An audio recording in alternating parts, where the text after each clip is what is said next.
ठीक है, तो एक बार थियरी से शुरू करते हैं। तो बॉन्ड वैल्यूएशन है, बराबर ना, बेसिक्स हमने कर लिया था, बराबर ना, टीवीएम और ये सब अपना हो गया है, राइट।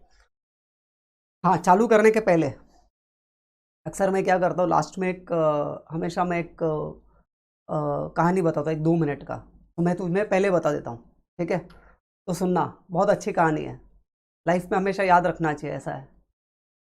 एक बार क्या होता है, एक ये जो ग्वाला, पता है ग्वाला होता है, ग्वाला किसको बोलते हैं, जो क्या बोलते हैं उसको, शेपर्ड। हाँ, शेपर्ड जो, हाँ, काऊ वगैरह को जो घुमाता है ना, वो मथुरा में रह रहा होता है। और वो रोज क्या करता है, रोज वो है ना, मथुरा के बाहर गायों को चराने के लिए लेके जाता है, ठीक है।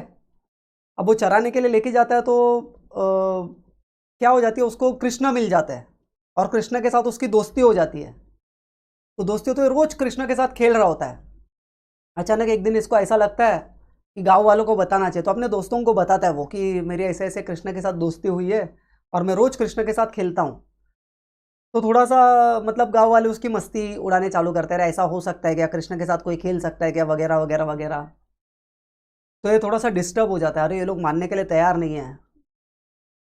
तो ये दूसरे दिन कृष्ण के साथ बैठा रहता है, तो ये बोलता है कि अरे कृष्ण, मैंने ऐसे बताया कि मैं तुम्हारे साथ खेलता हूँ, तो कोई मानने के लिए तैयार नहीं है, तुम एक काम करो, मेरे साथ चलो। और उन्होंने कहा है कि कृष्ण को लेकर आओ मथुरा में। तो कृष्ण बोलता है चलता हूँ, कोई बात नहीं, बट एक शर्त है। वो तो छलिया है ना, तो एक शर्त है, क्या? तो तुम आगे आगे चलो, मैं तुम्हारे पीछे से आऊँगा। तो इसको डाउट आता है, बोले मैं आगे आगे चलूंगा, मैं मथुरा तक पहुंचूंगा, और तू नहीं आया तो ये बोलता है एक काम करते हैं, बोलता है मैं पैर में घुंघरू बांध लेता हूँ, लेकिन अब मेरी दूसरी शर्त है। कृष्णा बोलता है क्या? बोलता है तू मथुरा पहुंचने तक पीछे मुड़कर नहीं देखेगा, ठीक है। तो ये आगे आगे चलता है, ये घुंघरू बांधा हुआ होता है, तो घुंघरू की आवाज़ आ रही होती है, तो इसको पता चलता है कि कृष्ण पीछे से चल रहे हैं। बीच में क्या हो जाता है, कीचड़ आ जाता है, और कृष्ण का पैर कीचड़ में चले जाता है, और घुंघरू की आवाज़ बंद हो जाती है। तो जैसे ही घुंघरू की आवाज़ बंद होती है ना, तो ये 180 डिग्री में घूमता है, और कृष्ण हो जाते हैं गायब, ठीक है। तो मोरल ऑफ द स्टोरी समझा? हाँ, तो मोरल ऑफ द स्टोरी क्या लगता है, क्या क्या है मोरल ऑफ द स्टोरी, क्या है? सोचो। Have faith. तो जो ट्रस्ट है ना, ये बहुत इंपॉर्टेंट है। और उसके बहुत सारे ये है, मतलब एक गुजराती में एक भजन है, उसमें मैंने ये सुना था। तो कैसा होता है कि बहुत सारे रिलेशन है ना, प्योर होते हैं, वो सबको बताने वाला नहीं होता है। और दूसरा कैसा होता है कि वो डिस्कशन का मैटर भी नहीं, वो तुम्हारा पर्सनल है। एंड सेकेंड थिंग है ट्रस्ट। ट्रस्ट किस पे? तो भगवान पे, खुद पे। ध्यान में आया? तो ये ट्रस्ट बहुत मैटर करता है, ठीक है ना। तो अपने को अगर ट्रस्ट है तो चीज़ें अच्छे से होंगी, वरना नहीं होंगी। ये मैं क्यों बताया, ये मैं हर बैच में बताता हूँ, एंड में मैं बताता हूँ, जब मेरा पोर्शन हो जाता है ना, मैं इधर पहले ही बता रहा हूँ, ठीक है, चैप्टर चालू करने के पहले। तो क्या होता है, खुद पे, बाकी किसी पे हो ना हो, खुद पे अगर ट्रस्ट है ना कि मैं कर सकता हूँ, तो 100% वो होगा।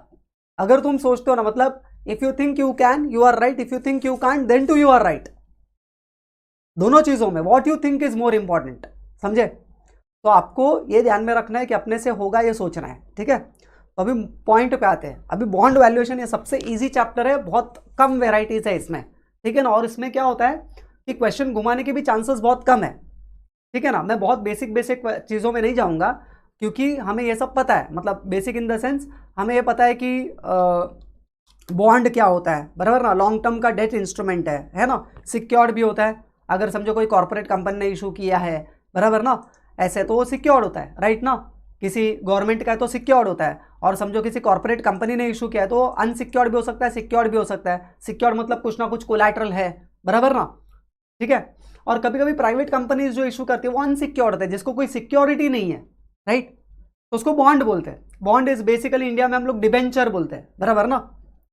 अब मेरा एक सवाल है, डिबेंचर और बॉन्ड में फर्क क्या है फर्क कि नहीं है?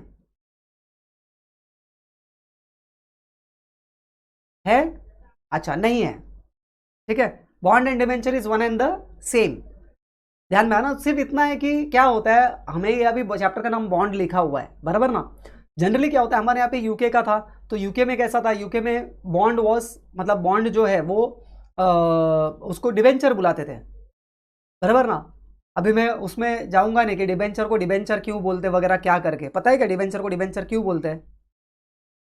क्योंकि डेट का इंडेंचर है। इंडेंचर मीन्स कोवेनेंट्स, कॉन्ट्रैक्ट को इंडेंचर बोलते हैं इंग्लिश में। एंड ऐसे डेट और इंडेंचर को कॉइन किया तो डिबेंचर बन गया। मतलब डेट का कॉन्ट्रैक्ट। और बॉन्ड क्या है? What is bond? Bond between you and your company is what? Contract.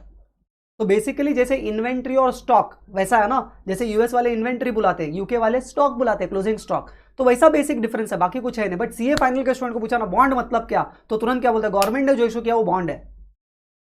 But ऐसा नहीं होता है, ठीक है। तो इट इज डेट। तो जनरली ये बेसिकली डेट इंस्ट्रूमेंट है, गवर्नमेंट ने इशू किया रहेगा, पीएसयू ने इशू किया रहेगा, हाईली रेटेड कंपनीज ने इशू किया रहेगा, बराबर ना। यहां सबसे इंपॉर्टेंट चीज क्या है, हम लोग इस चैप्टर में जो हम लोगों को इंटरेस्ट मिलता है ना, हम जब डेट इशू करते हैं, समझो मैंने डेट रेस किया, मैंने डेट लिया, मैं कंपनी हूं, मैंने डेट लिया, तो मुझे इन्वेस्टर को क्या देना पड़ेगा? Interest. That interest is known as coupon. That interest is known as coupon. ये क्यों पता होना चाहिए? क्योंकि हम यहाँ पे वैल्यूएशन सीखने वाले, और जब हम बॉन्ड का वैल्यूएशन करते हैं ना, तो कूपन्स को हम लोग पुल करते हैं। वो पुल करने के लिए टीवीएम से, टाइम वैल्यू ऑफ मनी से पुल करने के लिए, प्रेजेंट वैल्यू निकालने के लिए एक रेट लगता है, उस रेट को हम लोग इंटरेस्ट रेट बोलेंगे।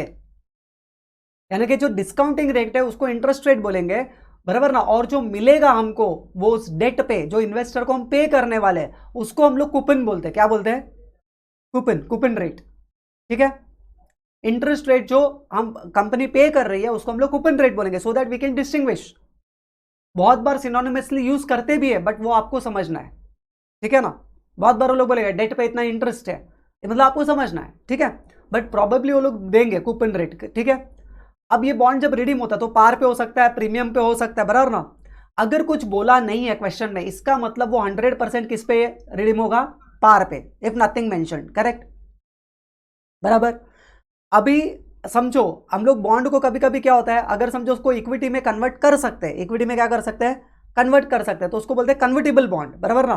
तो एक पूरा अपना सेशन होगा कन्वर्टिबल बॉन्ड्स के ऊपर, कि उसका वैल्यूएशन कैसे क्या वगैरह ऐसा, ठीक है। आधा एक घंटा उसके ऊपर स्पेंड करेंगे, बराबर ना। एक बॉन्ड होता है जो है ना हाईली डिस्काउंट पे इशू किया जाता है, और उसमें कोई कूपन वगैरह बीच में मिलता नहीं, मतलब इंटरेस्ट पे नहीं होता है। बट जब वो रिडीम होता है तो पार पे रिडीम होता है, मतलब उसका फेस वैल्यू है समझो 25,000, फेस वैल्यू कितना है? 25,000। इशू कितने पर हुआ? 2,000। रिडीम कब होगा? 25 साल बाद, 25 ईयर्स का गैप है, फेस वैल्यू है 25,000, इशू कितने पे हुआ? 2,000, तो हाईली डिस्काउंटेड हुआ ना। इसके लिए उसको बोलते हैं डीप डिस्काउंट बॉन्ड। क्या बोलते हैं? Deep discount bond, highly discounted है, बीच में कोई कंपनी इंटरेस्ट वगैरह पे नहीं करेगा। आज 2,000 लिया, आगे जाके आपको 25 साल बाद 25,000 रुपए मिलेगा। That itself inclusive of everything, आपका इनकम है वो, कैपिटल गेन इंटरेस्ट जो भी है उसके अंदर है, बराबर। ऐसे बॉन्ड को और एक नाम है zero coupon bond. Coupon zero coupon क्यों? क्योंकि बीच में कूपन मिलने वाला नहीं है, बराबर ना। जो बॉन्ड होल्डर है वो ओनर है कि क्रेडिटर है? क्रेडिटर है, बराबर ना। बॉन्ड होल्डर के लिए इक्विटी के कंपैरिजन में रिस्क ज्यादा है कि कम है? कम है। बॉन्ड में कम है, इक्विटी में ज्यादा है, बराबर ना। लेकिन वही कंपनी के लिए रिस्की हो जाता है। कंपनी के लिए बॉन्ड क्या है? रिस्की है, क्यों? कमिटमेंट आ गया ना, हर साल उनको इंटरेस्ट पे करना है, यस और नो। अगर समझो नहीं कर पाता है तो उसको असेट वगैरह बेच के क्या करना पड़ेगा? उसको अपना पैसा मतलब वापस करना पड़ेगा, करेक्ट, बराबर ना, ठीक है। गवर्नमेंट भी बहुत बार उसको पैसे चाहिए होते हैं तो लोग इशू कर देते हैं, कंपनी को भी पैसा चाहिए होता है तो लोग डेट इशू कर देते हैं, बराबर, बॉन्ड वगैरह इशू करते हैं। ये इक्विटी के कंपैरिजन में चीपेस्ट सोर्स है, बराबर ना, ठीक है ना। और कभी कभी एक कॉन्सेप्ट है जिसको बोलते हैं फाइनेंशियल लेवरेज। लेवरेज मतलब क्या? एक कट शॉर्ट में एक चीज बताता हूं। मतलब क्या होता है, कंपनी का समझो, कंपनी का कैपेसिटी है अर्न करने का 20%। कितना का अर्न करने का कैपेसिटी है? 20%। तो कंपनी 20% अर्न कर सकता है, बराबर, अर्न कर रहा है, इनफैक्ट कर सकता है, क्या कर रहा है। एट दैट टाइम अगर तुमको डेट मिल रहा है 12% पे, डेट कितने पे मिल रहा है? 12% पे, तो तुम्हें ना इक्विटी नहीं इशू करना चाहिए, तुमको उस वक्त क्या इशू करना चाहिए? डेट इशू करना चाहिए। सर ऐसा क्यों? ऐसा करोगे तो तुम्हारा जो इक्विटी का बेस है ना वो कम रहेगा और इक्विटी का रिटर्न्स बढ़ेगा, क्योंकि अल्टीमेट गोल फाइनेंस का क्या है? शेयर होल्डर्स वेल्थ मैक्सिमाइजेशन, जो हमने इंटर लेवल पे पढ़ा था। मतलब एकदम इसको बोलते हैं ट्रेडिंग ऑन इक्विटी फिनोमिनन। क्या बोलते हैं? Trading on equity phenomenon. मतलब ये इसका यहाँ पे कोई लेना देना नहीं, but for the sake of knowledge मैं बता रहा हूँ। मेरा return on capital employed is 20%, but मेरे को डेट अवेलेबल है 12% पे, डेट सस्ता है, और मुझे पैसे की जरूरत है, मैं डेट इशू करना चाहिए, इक्विटी इशू करना चाहिए? मैंने डेट इशू करना चाहिए बिकॉज डेट को सिर्फ पे करना है 12% और मेरा अर्निंग कैपेसिटी है 20%, मतलब जो 8% है ना वो मेरा बचेगा। वही अगर उल्टा होता है, मेरा रिटर्न मेरा return on rate of return on capital employed, मैंने जो कैपिटल एम्प्लॉयड ये किया वो रिटर्न मेरा है 20%, बराबर ना? वो रिटर्न कितना है 20%, बट डेट मेरे को 25% में मिल रहा है। तो मैंने डेट नहीं इशू करना चाहिए, डेट महंगा है और मेरा अर्निंग कैपेसिटी कम है, इक्विटी इशू करना चाहिए। बात समझ में आया? उसको बोलते हैं फाइनेंशियल लेवरेज। तो leverage is what, double edge sword बोलते थे हम, क्या बोलते थे? डबल एज्ड स्वॉर्ड, बराबर ना? तो हमारा अर्निंग्स बढ़ जाता है, ठीक है ना, लेवरेज लेने की वजह से ईपीएस बढ़ जाता है, अर्निंग्स बढ़ जाता है पर शेयर। तो हम लोग क्या करते हैं, डेट सस्ता है तो वो यूज करते हैं, बराबर ना? दूसरा बेनिफिट क्या है, जो इंटरेस्ट है ना वो टैक्स डिडक्टेबल है। क्या है वो? टैक्स डिडक्टेबल है ना? इंटरेस्ट जब पे करते हैं तो इंटरेस्ट की वजह से प्रॉफिट कम हो जाता है, फिर उस प्रॉफिट पे हम लोग टैक्स पे करते हैं, करेक्ट, बराबर ना? दूसरा डाइल्यूशन नहीं है ना, वोटिंग राइट्स कोई डाइल्यूट नहीं होता। तो ये सब चीज है, ठीक है, क्लियर है? तो एक फटाफट इंपॉर्टेंट जो टर्म्स है वो देख लेते हैं, बराबर ना? फेस वैल्यू होता है, बराबर ना? फेस वैल्यू जनरली 100 होगा या 1000 होगा, जो भी हमें क्वेश्चन में देख के पता चल जाएगा। मार्केट प्राइस देख लेने का, 900 के आसपास है, 900 के आसपास या 1000 के आसपास है, तो फेस वैल्यू 1000 है, मार्केट वैल्यू जो दिया है ना, अज्यूम करना पड़े तो, बराबर है? और अगर 90 के आसपास है, 100 है, 100 के आसपास है, तो इसका मतलब फेस वैल्यू 100 है। कूपन रेट क्या है, जिसको इंटरेस्ट रेट भी बोलते हैं, बराबर ना? ध्यान ना, ये जनरली डेट वालों को सर्टिफिकेट मिलता है, उस डेट पे, डेट के सर्टिफिकेट पे लिखा हुआ रहता है कि कूपन इतना इतना, और उस पर हम लोग क्या करते हैं, वो कूपन जो पे करते हैं, वो जो इंटरेस्ट है वो टैक्स डिडक्टेबल है। क्या है वो? टैक्स डिडक्टेबल है। जनरली जितने भी बॉन्ड्स वर्ल्ड में इशू होते हैं ना, वो सेमी एनुअल इंटरेस्ट पे करते हैं, लेकिन कभी कभी एनुअल भी होता है। कभी कभी ऐसा भी होता है कि बॉन्ड होल्डर्स को ऑप्शन दिया जाता है कि आपको कब चाहिए, आप चूज करो, तो वो फिर चूज करता है monthly, quarterly, semi annually, annually, ऐसा सब, ठीक है, इस तरीके से। तो ये सारी चीज है, आया ध्यान में? तो वो जो बॉन्ड होता है ना उसको बोलते हैं ऑप्शन बॉन्ड। अब ये ऑप्शन बॉन्ड का कॉलेबल और पुटेबल बॉन्ड से कोई लेना देना नहीं है, ठीक है? इसको purely option bond, option bond मतलब क्या, आपके पास ऑप्शन है। ये भी मैंने ऐसे ही नॉलेज के लिए बताया, यहां पे नहीं, ये इंटर लेवल पे था अपने को। मेच्योरिटी डेट क्या है? मेच्योरिटी डेट मतलब आपका बॉन्ड कब मेच्योर होगा, आपका बॉन्ड कब मेच्योर होगा, कब आपको वापस मिलेगा पैसा आपका। हो सकता है 5 साल का बॉन्ड हो, 10 ईयर्स का बॉन्ड हो, जो भी बॉन्ड है, बराबर ना, उतने साल में वो आपको वापस मिलने वाला है, ठीक है? रिमेनिंग मेच्योरिटी मतलब क्या? रिमेनिंग मेच्योरिटी मतलब आपका कितना समय बाकी है। 10 साल का बॉन्ड है, 7 साल हो गया तो 3 साल बाकी है, करेक्ट, रिमेनिंग, ठीक है ना? रिक्वायर्ड रेट ऑफ रिटर्न क्या है? रिक्वायर्ड रेट ऑफ रिटर्न मतलब रेट ऑफ रिटर्न जो इन्वेस्टर्स को आज के टाइम पे चाहिए, और हम लोग इसी रेट को हम लोग लेते हैं डिस्काउंटिंग के लिए, डिस्काउंटिंग फैक्टर करके हम लोग इसको, ये रेट को डिस्काउंटिंग रेट करके लेते हैं, ठीक है ना? रिडेम्पशन वैल्यू मतलब क्या? 1000 का बॉन्ड है, आज इशू हुआ 1000 में, रिडीम होते हो सकता है 1100 में हो, मतलब वो रिडेम्पशन मतलब कितना आपको रिटर्न मिलेगा, 1000 हो सकता है, 1100 हो सकता है, 1200 हो सकता है, जो भी है, पार पे भी हो सकता है, प्रीमियम पे भी हो सकता है, बहुत कम चांस है कि वो डिस्काउंट पे हो। इफ क्वेश्चन इज साइलेंट, हम लोग क्या रिडेम्पशन वैल्यू को पार ही अज्यूम करेंगे। किस पे अज्यूम करेंगे? पार। अलग अलग टाइप ऑफ बॉन्ड होता है। कूपन बॉन्ड होता है, कूपन बॉन्ड मतलब क्या? जिसपे कूपन्स मिलता है, पीरियोडिकली आपको इंटरेस्ट मिलता है। परपेचुअल बॉन्ड होता है जिसका कोई एंड नहीं है। क्या ऐसा बॉन्ड एग्जिस्ट करता है? यस, परपेचुअल बॉन्ड भी एग्जिस्ट करता है, जो कब एंड होगा, इक्विटी जैसा, जब तक कंपनी चल रही है तब तक चलेगा। क्या ऐसा बॉन्ड आज के टाइम पे है? बहुत सारे इंडियन मार्केट्स में भी है, बहुत कम है बट है। सेल्फ अमोर्टाइजेशन बॉन्ड है, बराबर ना, जो क्या करता है, एक रेगुलर इंटरवल पे आपको फिक्स्ड अमाउंट रीपे कर रहा होता है। मतलब एक जनरल बॉन्ड में क्या होता है, एक जनरल बॉन्ड में ऐसा होता है कि ये मेरा टाइमलाइन है, तो यहाँ पे मैंने पैसा उठाया, फिर मैंने कूपन पे किया, कूपन पे किया, कूपन पे किया, कूपन पे किया, 5th ईयर आ गया, 5th ईयर में मैंने रिडेम्पशन वैल्यू पे कर दिया, कूपन पे कर दिया, रिडीम हो गया। बट सेल्फ अमोर्टाइजिंग बॉन्ड में क्या होता है, समझो 1000 रुपया है तो 200 मैंने यहाँ पे किया, 200 प्रिंसिपल यहाँ पे किया, 200 प्रिंसिपल यहाँ पे किया, 200 प्रिंसिपल यहाँ पे किया, 200 प्रिंसिपल यहाँ पे किया, इस तरीके से ऐसा भी होता है, उसको बोलते हैं सेल्फ एमोर्टाइजिंग बॉन्ड। इसके ऊपर क्वेश्चन करेंगे। प्रीमियम प्रिंसिपल जो है वो एक ही साथ एंड में पे नहीं होता, वो ओवर अ पीरियड पे होता है, ठीक है? डीप डिस्काउंट बॉन्ड देखा हमने, जीरो कूपन बॉन्ड देखा, ऑप्शन बॉन्ड भी मैंने डिस्कस किया, बराबर ना? ये ऑप्शन वो बॉन्ड नहीं है। ऑप्शन मतलब कि आपके पास ऑप्शन है कि आपको इंटरेस्ट कैसा चाहिए, ठीक है ना? फिर एक इन्फ्लेशन बॉन्ड है। इन्फ्लेशन बॉन्ड मतलब क्या, आपका जो कूपन है वो इन्फ्लेशन के साथ एडजस्ट होता है, ठीक है ना। फ्लोटिंग रेट बॉन्ड क्या है, जनरली हमने जो देखा है फ्लोटिंग रेट बॉन्ड पता है, एग्जैक्टली कूपन रेट चेंज हो रहा होता है, राइट ना। तो कोई ना कोई मार्केट रेफरेंस रेट होता है और उसके हिसाब से वो चेंज होता है। जैसे आजकल जो मार्केट रेफरेंस रेट है वो लाइबोर, आजकल अपने इसमें तो लाइबोर यूज कर रहे हैं, बट इंटरनेशनल मार्केट में सोनिया और सॉफर करके नया आ गया है बिकॉज ऑफ लाइबोर के स्कैम की वजह से, बराबर। तो वो जो भी ओवरनाइट रेट्स है उसमें +3% ऐसा कुछ होगा। 3% तो बहुत बड़ा हो गया, इंटरनेशनल मार्केट में बहुत इसमें चलता है, वो किस में बहुत कम चलता है, 0.3% इस तरीके से उसका मार्जिन होता है, ठीक है ना, उतने का गैप होता है। तो हम लोग वो रेट से आपका जो भी सॉफर है, समझो इस बार सॉफर कितना है, अगले 6 मंथ का कितना है, उसके हिसाब से आपका इंटरेस्ट क्या होगा, हर बार चेंज हो गया। सॉफर ऊपर जाएगा तो ज़्यादा मिलेगा, सॉफर नीचे आया तो कम मिलेगा, दैट्स इट, ठीक है। इसको मतलब फ्लोटिंग, क्यों फ्लोटिंग बोलते हैं, इंटरेस्ट आपका कूपन एवरी टाइम चेंज हो रहा है, ठीक है ना। ऑप्शन टेंडर बॉन्ड भी होता है, जहां पे ऑप्शन टेंडर बॉन्ड में bond with a put option which give the right to sell back. अब दो टाइप का बॉन्ड होता है, एक बॉन्ड होता है कॉलेबल, एक होता है पुटेबल। कॉलेबल बॉन्ड क्या होता है, जहां पे बॉन्ड इशूअर कंपनी के पास ऑप्शन है कि बॉन्ड को कब रिडीम करना है। एक कूलिंग पीरियड होता है, समझो 3 साल का कूलिंग पीरियड है, 10 साल का बॉन्ड है, तो 3 साल के बाद पहले से कॉन्ट्रैक्ट में लिखा हुआ रहता है कि कब कब वो कॉल कर सकता है, कब वो पैसा वापस आपको पे करके बॉन्ड बुला सकता है, मतलब रिडेम्पशन कब कर सकता है, कौन, इशूअर। इशूअर के पास राइट है, बॉन्ड होल्डर के पास ऑब्लिगेशन है, that is called callable bond. वापस मैं रिपीट करता हूं, इशूअर के पास राइट है, बराबर ना, वो कब चाहिए तब वो एक पर्टिकुलर टाइम के बाद वो कभी भी बुला सकता है आपको, चलो, लेकिन ये पहले से डिसाइडेड होता है कि हाँ इसके डेट्स पहले से डिसाइडेड होते हैं, वो कितने पे रिडीम होगा ये भी पहले से डिसाइडेड होता है, ठीक है।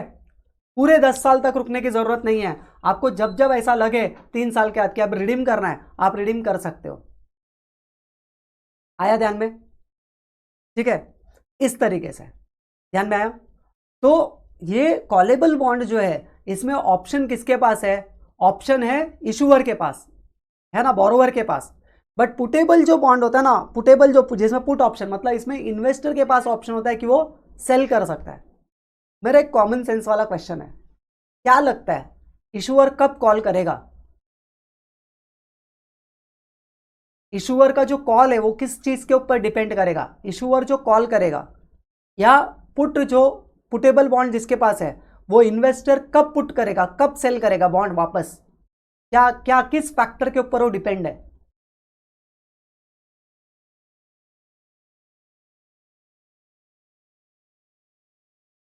मार्केट के इंटरेस्ट रेट के ऊपर वो डिपेंड करेगा।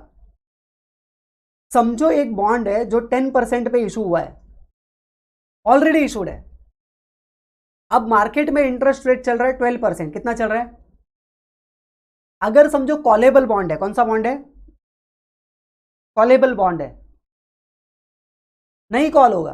क्यों कॉल नहीं होगा, क्योंकि ये सस्ता है as compare to current market interest rate, है ना, वो कॉल करेगा ही नहीं। मतलब कॉलेबल बॉन्ड तब कॉल होगा जब इंटरेस्ट रेट बढ़ेगा कि इंटरेस्ट रेट कम होगा, कम होगा, सिंपल। तो फैक्टर क्या है, इंटरेस्ट रेट, मार्केट का इंटरेस्ट रेट क्या चल रहा है उस पर डिपेंड करता है कि कॉल होगा कि नहीं होगा। अब मैंने इशू किया, ऑलरेडी मेरे को 10% मैं कूपन पे कर रहा हूं, मार्केट में इंटरेस्ट 12% चल रहा है, मैं क्यों कॉल करूंगा, मार्केट में महंगा है ना आज मैं बॉन्ड अगर इशू करने जाऊं तो नया। लेकिन यही अगर समझो मेरा मार्केट में इंटरेस्ट रेट चल रहा है 8%, तो मैं कॉल करूंगा। बट क्या इतना आसान है, नहीं। जब आप बॉन्ड ऐसे टाइप का सम किया है पहले, हाँ नहीं किया है ना, बट ये एक फैक्टर नहीं है, क्या फैक्टर्स है जो जो हमको कंसीडर करना चाहिए कि कॉल करना चाहिए कि नहीं करना चाहिए।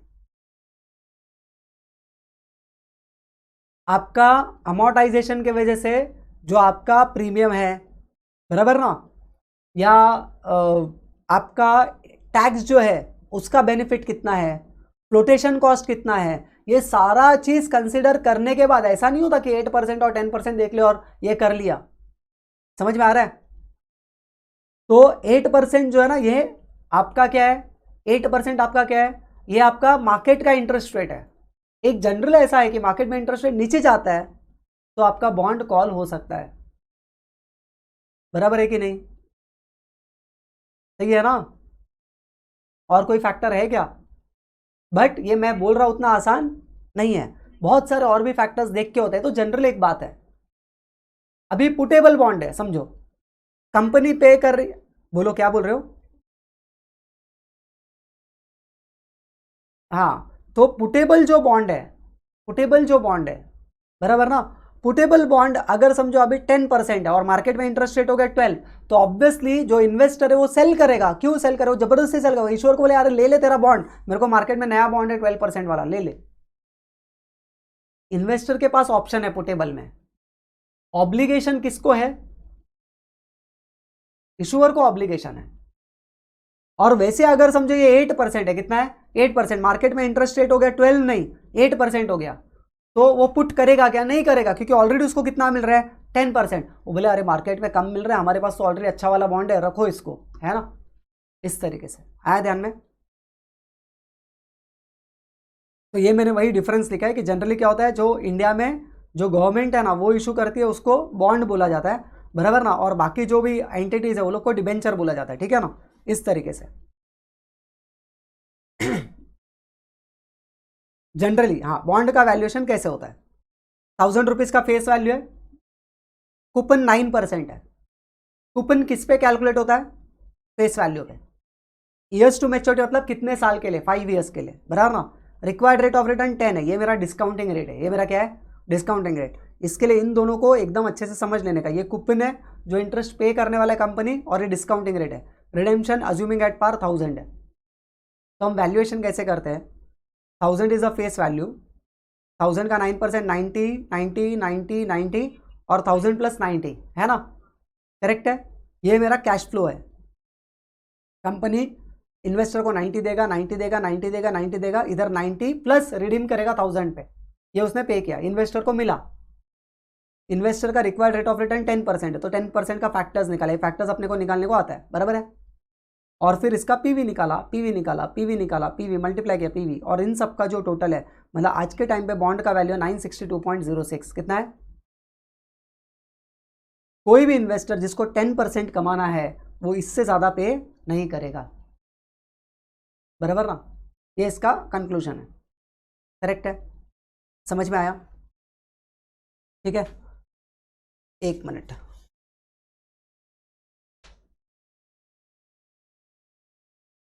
मॉड्यूल का क्वेश्चन है पहला, कंसीडर।